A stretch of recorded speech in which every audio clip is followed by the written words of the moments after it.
आप एक निर्धन पंडित के पुत्र थे तथा 1540 विक्रमी में आपका जन्म हुआ था।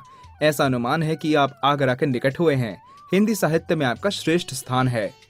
आपका जन्म से असली नाम मदन मोहन था। जन्म से सूरदास अंधे नहीं थे। जवानी तक आपकी आंखें ठीक रही थी तथा विद्या ग्रहण की। विद्या के साथ साथ राग सीखा। प्रकृति की तरफ से आपका गला लचकदार बनाया गया था तथा तन से बहुत सुंदर स्वरूप था।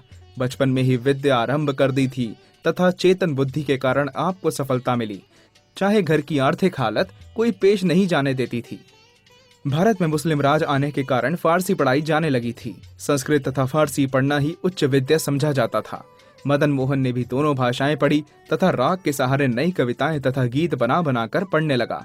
उसके गले की लचक, रसीली आवाज, जवानी, आंखों की चमक हर राह जाते तो मोहित करने लगी। उनका आदर होने लगा तथा उन्हें प्यार किया जाने लगा। हे भक्तजनों, जब किसी पुरुष के पास गुण तथा ज्ञान आ जाए फिर उसको किसी बात की कमी नहीं रहती। गुण भी तो प्रभु की एक देन है। जिस पर प्रभु दयाल हुए उसी को ही ऐसी मेहर वरदान होती है। मदन मोहन कविताएं गाकर सुनाता तो लोग प्रेम से सुनते तथा उसको धन, वस्त्र तथा उत्तम वस्तुएं भी देते थे। इस तरह मदन मोहन की चर्चा तथा यश होने लगा। दिन बीतते गए। मदन मोहन कवि के नाम से पहचाना जाने लगा। सूरदास बनना। मदन मोहन एक सुंदर नवयुवक था तथा हर रोज सरोवर के किनारे जा बैठता था। गीत लिखता रहता। एक दिन ऐसा कौतुक हुआ जिसने उसके मन को मोह लिया। वह कौतुक यह था कि सरोवर के किनारे एक सुंदर नवयुवती, गुलाब की पत्तियों जैसा उसका तन था। पतली धोती बांधकर वह सरोवर पर कपड़े धो रही थी। उस समय मदन मोहन का ध्यान उसकी तरफ चला गया। जैसे कि आंखों का कर्म होता है सुंदर वस्तुओं को देखना। सुंदरता हर एक को आकर्षित करती है। उस सुंदर युवती की सुंदरता ने मदन मोहन को ऐसा आकर्षित किया कि वह कविता लिखने से रुक गया तथा मनोवृत्ति एकाग्र करके उसकी तरफ देखने लगा। उसको इस तरह लगता था जैसे यमुना किनारे राधिका स्नान करके बैठी हुई वस्त्र साफ करने के बहाने मोहन मुरली वाले का इंतजार कर रही थी। वह देखता गया। उस भाग्यशाली रूपवती ने भी मदन मोहन की तरफ देखा। कुछ लज्जा की पर उठी तथा निकट होकर कहने लगी, आप मदन मोहन हैं? हाँ, मैं मदन मोहन कवि हूँ। गीत लिखता हूँ, गीत गाता हूँ। यहाँ गीत लिखने आया था तो आपकी तरफ देखा। क्यों? क्योंकि आपका रूप सुंदर लगा। आप सुंदर, बहुत सुंदर, राधा प्रतीत हो रही हो। यमुना किनारे, मानसरोवर किनारे अप्सरा जो जीवन दे, मेरी आंखों की तरफ देख सकोगे? हाँ, देख रही हूँ। क्या दिखाई दे रहा है? मुझे अपना चेहरा आपकी आंखों में दिखाई दे रहा है। मदन मोहन ने कहा, कल भी आओगी? आ जाऊंगी, जरूर आ जाऊंगी। ऐसा कहकर वह पीछे मुड़ी तथा सरोवर में स्नान करके घर को चली गई। अगले दिन वह फिर आई। मदन मोहन ने उसके सौंदर्य पर कविता लिखी, गाई तथा सुनाई। वह भी प्यार करने लग पड़ी। प्यार का सिलसिला इतना बड़ा कि बदनामी का कारण बन गया। मदन मोहन का पिता नाराज हुआ तो वह घर से निकल गया और बाहर मंदिर में आया। फिर भी मन संतुष्ट न हुआ। वह चलता चलता मथुरा आ गया। वृंदावन में इस तरह घूमता रहा। मन में बेचैनी रही। वह नारी सौंदर्य को ना भूला।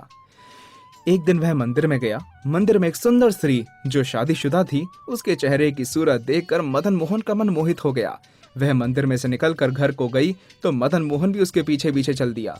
वह चलते चलते चलते उसके घर के आगे जा खड़ा हुआ। जब वह घर के अंदर गई तो मदन मोहन ने घर का दरवाजा खटखटाया। उसका पति बाहर आया। उसने मदन मोहन को देखा और उसकी संतों वाली सूरत पर वह बोला, बताओ महात्मा जी। मदन मोहन, अभी जो आई है वह आपकी भी कुछ लगती होगी। पति, हाँ महात्मा जी, हुक्म करो, क्या बात हुई? मदन मोहन, हुआ कुछ नहीं, बात यह है कि मैं विनती करना चाहता हूँ। पति, आओ, अंदर आओ, बैठो, सेवा बताओ, जो कहोगे किया जाएगा। सब आप महात्मा पुरुषों की तो माया है। मदन मोहन घर के अंदर चला गया। अंदर जाकर बैठा तो उसकी पत्नी को बुलाया। वह आकर बैठ गई तो मदन मोहन ने कहा, हे भक्तजनों, 2 सिलाइयां गरम करके ले आओ, भगवान आपका भला करेगा। वे दंपत्ति समझ ना सके कि क्या मामला है। स्त्री सिलाइयां गरम करके ले आई। मदन मोहन ने सिलाइयां पकड़ ली तथा मन को कहता किया, देख लो, जी भर कर देख लो, फिर नहीं देखना। यह कहकर सिलाइयों को आंखों में चुभो लिया तथा सूरदास बन गया। वह स्त्री पुरुष स्तब्ध तथा दुखी हुए। उन्होंने महीना भर मदन मोहन को घर रखकर सेवा की, आंखों के जख्म ठीक किए तथा फिर सूरदास बनकर मदन मोहन वहां से चल पड़ा। बादशाही कोप। सूरदास गीत गाने लगा। वह इतना विख्यात हो गया कि दिल्ली के बादशाह के पास भी उसकी शोभा जा पहुंची। अपने अहलकारों द्वारा बादशाह ने सूरदास को अपने दरबार में बुला लिया। उसके गीत सुनकर वह इतना खुश हुआ कि सूरदास को एक कस्बे का हाकिम बना दिया। पर ईर्ष्या करने वालों ने बादशाह के पास चुगली करके फिर उसे बुला लिया और जेल में नजरबंद कर दिया। सूरदास जेल में रहता था। उसने जब जेल के दरोगा से पूछा कि तुम्हारा नाम क्या है, तो उसने कहा तिमर। यह सुनकर सूरदास बहुत हैरान हुआ। कवि था, ख्यालों की उड़ान में सोचा, तिमर, मेरी आंखें नहीं, मेरा जीवन तिमर, अंधेर में बंदी खाना तिमर, अंधेरा, तथा रक्षक भी तिमर, अंधेर। उसने एक गीत की रचना की तथा उस गीत को बार बार गाने लगा। वह गीत जब बादशाह ने सुना तो खुश होकर सूरदास को आजाद कर दिया तथा सूरदास दिल्ली जेल से निकलकर मथुरा की तरफ चला गया। रास्ते में कुआं था, उसमें गिरा पर बच गया तथा मथुरा वृंदावन पहुंच गया। वहां भगवान कृष्ण का यश गाने लगा। सूर सागर की रचना। सूरदास भगवान श्री कृष्ण जी की नगरी में पहुंचा। अनुभवी प्रकाश से उसकी आंखों के आगे श्री कृष्ण लीला आई। उसने स्वामी वल्लभाचार्य जी को गुरु माना तथा कहना मानकर गौ घाट बैठकर श्रीमद् भागवत को भाषा कविता में उच्चारण करना शुरू किया। एक आदमी लिखने के लिए रखा। सूरदास बोलते जाते तथा लिखने वाला लिखता रहता। सूरदास जी ने 75,000 चरण लिखे थे कि आपका देहांत हो गया। सूर सागर आपकी एक अटल स्मृति है। परमार्थ परमात्मा के भक्त परमात्मा के साथ ही रहते हैं। उन्होंने तो अपना सब कुछ हरि को अर्पण कर दिया है। वे सदा सहज प्यार तथा खुशी को अनुभव करते रहते हैं। भगवान के दर्शनों ने उनको ऐसा संयम वाला बना दिया है कि उन्होंने इंद्रियों पर काबू पा लिया है, जिसका फल यह हुआ कि भगवान ने उनको सब पदार्थ दिए हैं। जब प्रभु का खिलता मुख देखते हैं तो किसी के दीदार की आवश्यकता नहीं रहती। परमात्मा को छोड़कर जो लोग अन्य तरफ घूमते हैं वे अपने तन मन को नष्ट करते हैं।